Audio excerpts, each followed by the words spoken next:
दोस्तों, मेरा नाम है शेख मकबूल। कई लोग मेरे इस नाम से भी डरते हैं, मतलब ये नाम जब भी वो लोग लेते हैं किसी प्रार्थना सभा में कि आज हमारे बीच में प्रभु के सेवक शेख मकबूल जी है, इसे कहने से भी कई सारे लोग डरते हैं। ऐसे हालात में, मतलब ऐसे समय पर एक मुस्लिम होने के बावजूद मैंने यीशु मसीह को क्यों अपनाया? देखिए, बात यह है कि 3 वजह से हर इंसान परमेश्वर तक पहुंच सकता है। वो एक रास्ता है, आप बोल सकते हैं। वही एक चीज़ है जिसे उसे परमेश्वर के पास पहुंचाती है।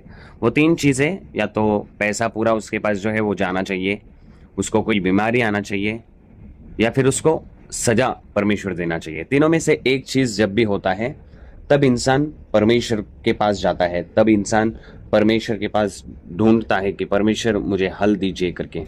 वह परमेश्वर को पूजा वगैरह करेगा, वो परमेश्वर को दुआ करेगा कि भगवान ही है अभी जो मुझे इस रास्ते से बचा सकते हैं, ऐसे करके।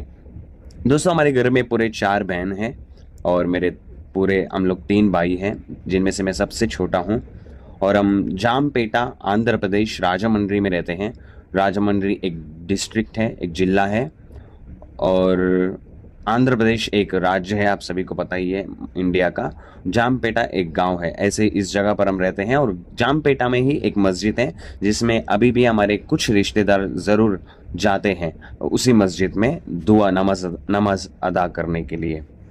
कई सारे लोग, हमारे बचपन से ही हमें सिखाया जाता था कि इस्लाम सबसे बेहतर है, इस्लाम सबसे अच्छा है, ऐसे करके हमको अच्छा सिखाया जाता था। और हम लोग इस्लाम को सतर्क से और सावधानी से और स्ट्रिक्टली हम इसे फॉलो करते थे, बहुत अच्छे रीति से।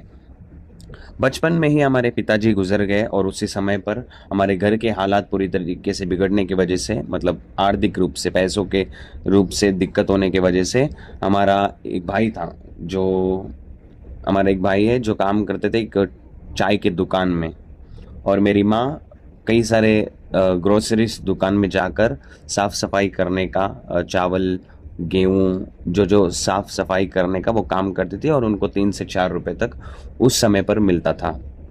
और इस तरीके से हमारी ज़िंदगी थी। और मैं एक व्यक्ति था जो व्यक्ति काम नहीं करता था और तब तक काम नहीं किया, लेकिन एक व्यक्ति मेरे रिश्तेदारों में, शेख सलीम नाम के भाई ने, वो व्यक्ति ने मुझे एक मैकेनिक दुकान में जो है काम पे लगाया। और मैं उधर ही काम करता रहा और जब मैं पूरी तरीके से काम सीख गया, तब मैंने मैकेनिकल शॉप को, दुकान को खोला और धीरे धीरे काम करने लगा। मुझे 10, 20, 100 रुपये से लेकर अच्छा खासा पैसा मिलने लगा और मैंने खुद को अच्छे से दुकान बनाया, अच्छे से दुकान डाला और मैं काफ़ी पैसे कमाने लगा। ऐसे हालात में मैं हर शुक्रवार को, हर मतलब शुक्रवार के जुम्मे के दिन मैं जाता था, हर जुम्मा में नमाज अदा करता था पूरी तरीके से। एक निष्ठ रूप से मैं अल्लाह को मानने वालों में से था, लेकिन मेरी ज़िंदगी शुक्रवार के दिन अल्लाह को मानता था, बाकी सभी दिन मैं पाप करता था।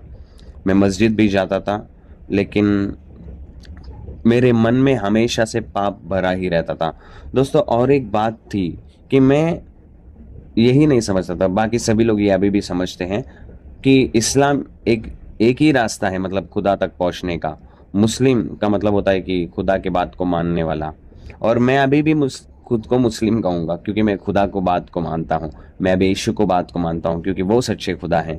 इसलिए मैं अभी भी एक मुस्लिम हूँ, क्योंकि मुस्लिम का मतलब अल्लाह को मानने वाला ही नहीं, बल्कि मुस्लिम का मतलब ये है कि वह खुदा के बात को मानता है। तो खुदा यीशु मसीह है, इस वजह से।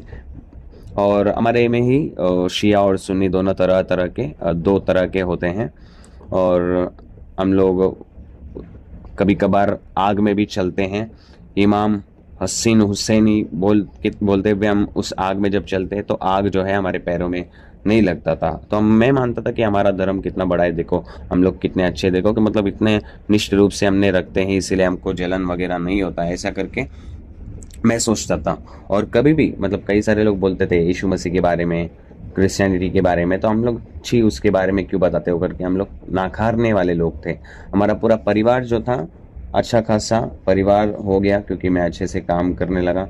और ऐसे समय पर मैं अपने दोस्तों के साथ पाप करता था, सिगरेट नशा वगैरह करता था, सुरती वगैरह खाते रहता था। हमेशा मेरे मुंह में कुछ ना कुछ सुरती वगैरह खाने की एक आदत थी और इसी तरीके से मेरी ज़िंदगी गुजर रही थी। और अल्लाह को मानते हुए और इस्लाम को फॉलो करते हुए, मुस्लिम होते हुए, मस्जिद में जाते हुए, नमाज अदा करते हुए मैं अपनी ज़िंदगी को गुजार रहा था। और मैंने जैसे कि बताया था कि मैं आग में से भी चलता था। इमाम हसीन हुसैन करके बोलते हुए चलते थे हम लोग उस समय पर। तो आग हमको पैरों में नहीं लगता था। ऐसे हम लोग एक कट्टर मुसलमान थे। लेकिन पाप तो होता ही रहा। पाप तो हर एक इंसान अभी भी करते ही है। ऐसे समय पर मेरी ज़िंदगी जब इसी तरीके से थी और मैं मसीह लोगों से जो है नफ़रत करता था, हिंदू लोगों से भी मतलब नफ़रत करता था। धर्म को लेकर सिर्फ हिंदू लोगों से ही नहीं बल्कि धर्म से नफ़रत करता था। ऐसे समय पर मेरी ज़िंदगी में एक भयानक बीमारी मुझे मेरे पाप ने मुझे भयानक बीमारी की तरफ मुझे ढकेल दिया। जब भी मैं टॉयलेट करता था उस समय पर मुझे खून निकलना शुरू हो गया और इस वजह से काफ़ी खून निकलने की वजह से मेरी बीमारी और तेज़ी से बढ़ने लगी और मैं कमज़ोर और तेज़ी से होता गया। और जब मैं डॉक्टर के पास गया तो डॉक्टर ने बोला कि आप ये दवाइयाँ लो, आप ठीक होगे। ऐसा करके उन्होंने बोला कि कई सारे दवाइयाँ मैंने लिया, लेकिन मैंने अपने घर पे इस बात को नहीं बताया था। मैं सबसे पहले ही उठ जाता था, सबसे पहले उठकर नहा लेता था और जब भी मैं टॉयलेट करता था पूरा खून से भरा हुआ रहता था। एक हद तक ऐसा भी हो गया कि मेरे शरीर के अंदर मुझे ऐसा पता भी नहीं चलता था कि टॉयलेट मैंने कर दिया है, मतलब टॉयलेट मैंने कर भी दिया है और पूरा खून जमा हो गया। स्पर्श भी मुझे नहीं होता था। ऐसी मेरी ज़िंदगी भयानक बीमारी से पीड़ित हो गई। और जब मेरे घर पे ये बात पता चला कि भाई को बीमारी हुआ है, तो मेरे भाई ने बोला कि भाई क्या हुआ, बताओ कि आपको क्या बीमारी है। उसके लिए हम लोग कुछ भी करके, कैसे भी करके हम लोग उस बीमारी को इलाज कराएंगे करके वो लोग सोच रहे थे। मैंने डॉक्टर लोगों से कई बार बात की, लेकिन उन्होंने दवाइयाँ मेडिसिन वगैरह दिए, लेकिन उससे आराम बिल्कुल भी नहीं रहा। तो मैंने सोचा मैंने अल्लाह के खिलाफ जो पाप किए हैं, जो गलत काम मैंने किए हैं, यही वजह है जो मुझे आज बीमारी है और आज मैं मरने के बिस्तर पे पड़ा हूँ। इस तरीके से मैं सोचकर अल्लाह को बहुत दुआ किया, अल्लाह मुझे माफ़ करो करके मैंने अल्लाह से बहुत चीख कर चिल्लाया, पुकारा, अल्लाह मुझे माफ़ करो, अल्लाह मुझे ज़िंदगी दो, अल्लाह मुझे जीना है करके मैंने बहुत पुकारा। लेकिन मेरी ज़िंदगी बद से और भी बदतर होते गई। ऐसे समय पर मैंने अल्लाह को भी बहुत जब दुआ किया तब भी जब कुछ फ़र्क नहीं पड़ा। ऐसे समय पर किसी ने सुसमाचार मुझे किया। यीशु के बारे में एक सभा लगी हुई थी जहाँ पर एक चर्च था। उस चर्च में गया और चर्च में मैं प्रार्थना में भाग लिया और प्रार्थना में भाग लेने के बाद 2 रुपए का मैंने भेंट समर्पित किया और समर्पित करने के बाद मैं वहाँ से चला आया। मैंने वहाँ पर प्रार्थना भी करवाया और चला आने के बाद मेरे घर पर जब मैं आम जैसे ही घर पे रहता था वैसे ही था और सब लोग जब सो गए, मैंने 2 हाथों को देखा जो बिल्कुल एक प्रकाशित हाथ थे, जो हाथ मुझे स्पर्श करके मुझे चंगाई किए। और मेरे मन में एक आवाज़ आ रहा है कि तू अभी जाकर टॉयलेट करके देखना कि तुझे अभी खून नहीं निकलेगा। और जैसे ही मैं इस बात को सुनकर टॉयलेट करने चला गया तो मैं तुरंत इस बात को वहाँ पर देखा कि मुझे खून नहीं गिर रहा था और मैं इस बात से बहुत खुश हो गया। और मैं इस चंगाई को पाने के बाद मैंने प्रभु के बारे में जाना। प्रभु के बारे में जानकर मैं कलीसिया में जाना शुरू किया। कलीसिया में जाते हुए मैं वहाँ पर परमेश्वर के दास थे जिनके ज़रिए मैंने पानी का बपतिस्मा भी लिया और मैं इस्लाम को छोड़कर प्रभु यीशु मसीह को अपना उद्धारकर्ता के रूप में अंगीकार करके प्रभु यीशु मसीह के लिए मैं जीने लग गया। इस तरीके से मैं इस्लाम को छोड़कर प्रभु यीशु मसीह को अपनाया और अभी मैं कई सारे मसीही लोगों को इस्लाम को छोड़ने के लिए संदेश जो देता हूँ, मसीही लोगों को बताता हूँ कि इस्लाम में कैसी चीज़ें होते हैं। और कई सारे मेरे लोग हैं जो इस्लाम को छोड़कर अब यीशु मसीह को अपनाए हैं।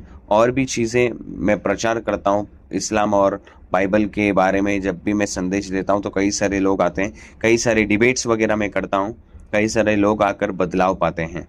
इस तरीके से प्रभु यीशु मसीह मुझे इस्तेमाल कर रहे हैं।